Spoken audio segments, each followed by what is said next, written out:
죄와 심판, 새 언약을 통한 구원. 사람들은 예레미야를 종종 눈물의 선지자라고 부른다. 이는 예루살렘의 세력가들에 대한 통렬한 심판 메시지이기 때문에 고통스러운 핍박을 당한 예레미야가 예통하면서 자기 마음을 하나님께 쏟아낸 구절이 많기 때문이다. 여기서 우리는 예레미야를 구약의 더티 헬이라고 볼 수 있겠다. 클린트 이스트가 주연한 이 오래된 고전 영화에서 경찰관 해리 켈런이 더티 헬이라는 별명을 얻은 이유는 해리가 언제나 힘들고 가장 어려우며 가장 의아한 인물을 맡았기 때문이었다. 하나님이 유다 나라 전체에 맞서 죄를 공경히 지적하고 회개를 선포하도록 보내실 때 예레미야도 자신이 이와 비슷한 역할을 맡고 있음을 깨닫는다. 그러나 예레미야의 선포는 아무 소용없는 일이었다. 하나님이 예레미야에게 미리 말씀하셨듯이 이 백성은 마음이 굳어 회개하지 않을 것이기 때문이다. 예레미야는 누구인가? 예레미야는 족다들의 호기심을 가장 많이 자아내는 선지자일 것이다. 예레미야는 고대 유다 백성이만 아니라 오늘날의 독자도 강렬하고 가슴 미어지는 메시지를 전달한다. 예레미야는 원래 예루살렘에서 그리 멀지 않은 아나토시라는 성읍의 제사장이었다.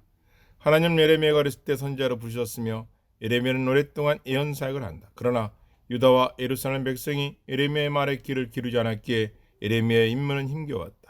실제로 백성은 철저하게 예레미야를 대적했고 때론 잡아가두고 매질했다. 심지어 예레미야를 죽이는 음모를 꾸미기도 했다. 때때로 예레미야는 낙담에 빠지곤 했다. 예레미야는 자신의 낙담을 독자에게 솔직하게 털어놓는다. 그러나 하나님 예레미야에게 넋들을 그치고 임무에 복귀라고 권고하신다. 예레미야서의 배경. 앞서 수백 년 동안 유다 나라는 점점 더 깊이 이방 우상에 빠졌다. 따라서 하나님에 대한 신실함은 점점 약화되어 갔다. 요시야가 이 비참한 경영을 되돌리려 했었지만 요시야가 죽자 유다는 죄의 길로 돌아갔다. 신명기를 뜬 하나님의 율법을 순종하기를 단념한 것이다. 유다는 노골적인 우상 숭배에 빠질 뿐 아니라 사회가 도덕적으로 해이해졌다. 다른 사람을 돌아보고 사회 모든 구성에게 정의를 베푼 데 관심을 기울이지 않았다. 또 이와 같이 하나님의 관심을 가지라는 하나님의 명령을 무시한다.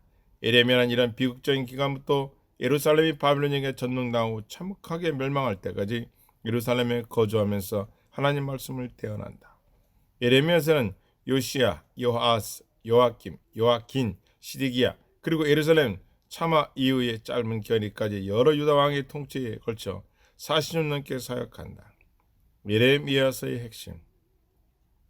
예레미야의 메시지는 구약 선지자의 전했는 메시지로 다음과 같은 선지자의 메시지 세 가지 기본적으로 요약할 수 있다.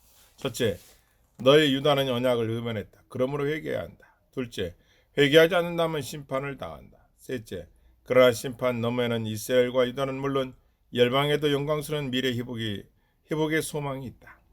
예레미야 1장 29년 많은 부분이 유다와 예루살렘의 특징이 수많은 죄에 초점을 맞추면서 유다가 출애굽기와 신명기에서 하나님과 맺은 언약을 어겼는지를 강조한다. 이 죄는 우상 숭배와 사회 불의, 종교의식주의라는 세 주요 범죄에 나눌 수 있다. 법정의 검사처럼 예레미야는 우상 숭배와 사회 불의를 저지른 예루살렘과 지도자들을 고소한다. 예레미야는 종교의식이 그들의 비윤리적인 행위를 덮어주고 하나님과의 관계를 바르게 해준다고 생각하는 것은 심각한 오해라고 선언한다. 실제로 그런 무서운 심판의 때가 있다고 예레미야는 경고한다. 이와 대조로 예레미야는 30장, 33장은 심판에 두려운 영광스러운 회복에 초점을 맞춘다. 이 메시아적 메시지의 핵심은 다가올 새 언약이다. 그러나 나머지 장들은 예루살렘의 왕과 백성들이 듣고 얘기하기를 거부한다. 자기들의 운명을 확정한 일을 연대선으로 기술해 놓았다. 바벨로니아는 정말 터들어왔으며 예레미야서는 예루살렘의 끔찍한 멸망을 기술한다. 또한 예레미야서는 주변 나라들이 죄 때문에 당하는 심판을 다루는 긴 단락을 담고 있다. 예레미야서의 많은 부분은 연대선을 따르지 않는다. 예레미야서의 구조는 연대선보다 더 주제에 근거한다. 예레미야서는 불가능하지 않을지라도 자세하게 윤곽을 그리기 아주 어려우며 여러 일화와 예언사의 연결이 종종 불분명하다. 그러나 앞에서 이야기한 대로 전반적인 메시지는 매우 분명하다. 예레미야는 세 가지 고소, 우상 숭배, 사회 불의, 종교 의식주의와 세 가지 요점, 언약 위반, 심판, 회복을 계속해서 되풀이한다. 또한 작은 단락들 사이에서 치밀한 논리적 연결을 늘 발견할 수 있는 것은 아니지만 예레미야서는 다음과 같은 폭넓고 일반적인 주제로 통일된 큰 단락을 나눌 수 있다. 예레미야서는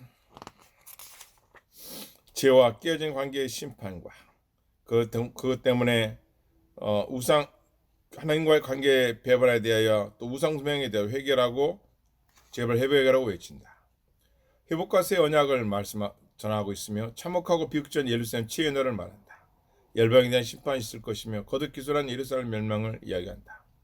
예레미야의 독특하고 독특한 점. 예레미야는 자기 개인의 두려움과 좌절을 우리와 나눈다. 예레미야는 적대적인 거짓 선자들과 여러 차례 맞닥뜨린다. 예레미야는 도래하는 새로운 메시아 시대를 새 언약과 연결시킨다. 하나님과 하나님 백성의 관계에 대한 결혼 비유가 예레미야서 전체에 걸쳐 나타난다. 죄를 지적하는 설교를 하고 심판을 선포하면서 예레미야는 가장 다채로우면서도 가장 통렬한 비판을 하는 선지자일 것이다. 예수님의 많은 기적과 가르침이 예레미야서와 연관되어 있다. 예레미야서의 메시지. 예레미야서는 하나님의 전자를 부르신 후 시작한다. 예레미야의 소명은 다음과 같은 측면을 포함하고 있다. 예레미야를 부르시는 하나님이시다. 예레미야가 태어나기 전에 하나님이 이 인물을 위해 예레미야를 이미 선택하셨다. 이 소명은 하나님의 말씀 선포가 중심이다. 하나님 젊은 예레미야가 이 말씀을 전하도록 능력을 주실 것이다. 반대와 핍박까지도 약속된다. 예레미야의 소명에는 건강과 부의 약속은 전혀 없다. 하나님은 능력 주신 임재를 약속하신다. 내가 너와 함께하리라. 예레미야는 유다 백성이 우상을 숭배하고 하나님을 버린 것을 비난하고 심하게 꾸짖는다.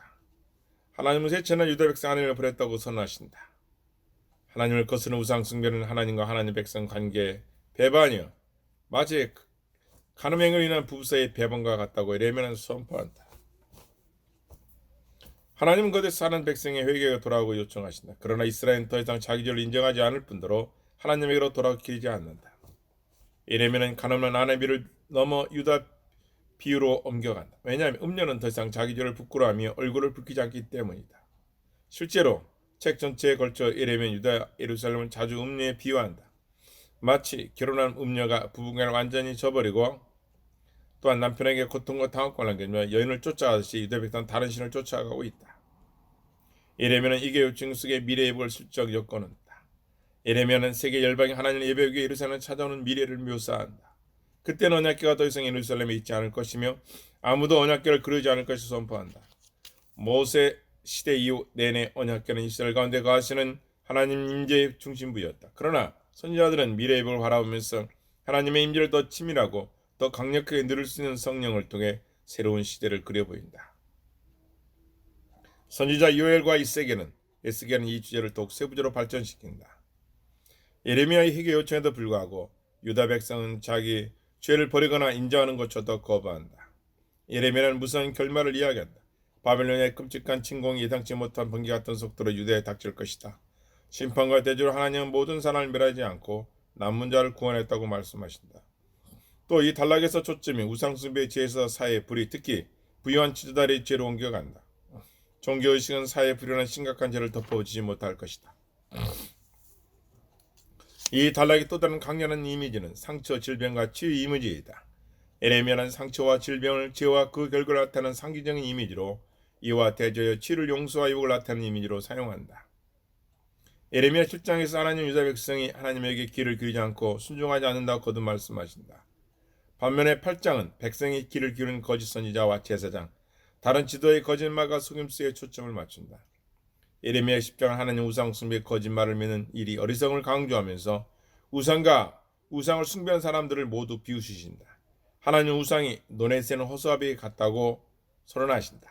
우상은 걷거나 말하지 못하며 따라서 우리를 도와주거나 해치지 못한다. 이와 대조적으로 하나님은 전능하시며 지혜가 충만한 천지의 창조주이시다. 예레미야 11장과 20장 20절은 갈등이다.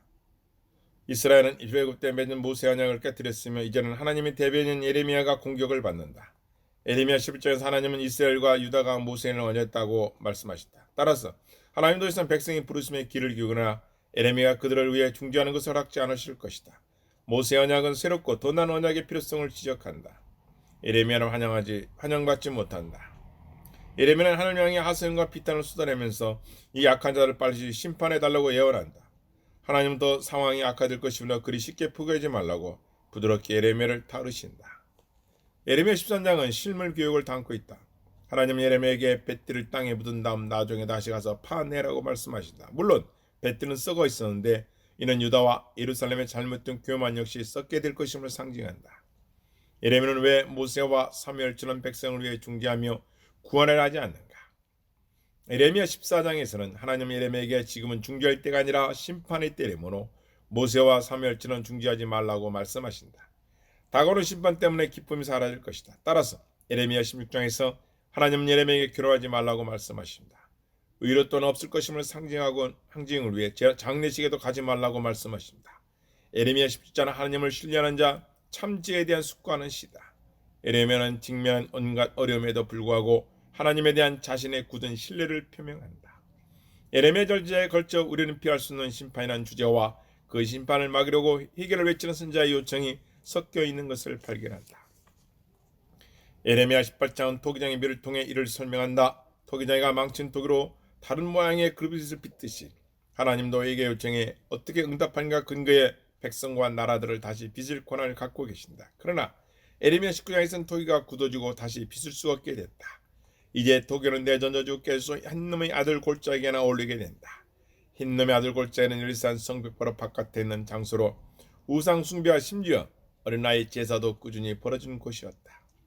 예레미야 20장 1에서 6절엔 예레미야는 다시 핍박을 당한다. 밧솔은 유력한 제사장이 예레미야를 때리고 나무고랑을 치워두라고 명령한다.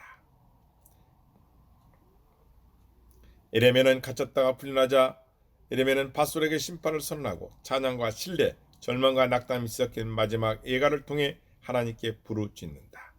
예레미야는 피상된 것이 없다.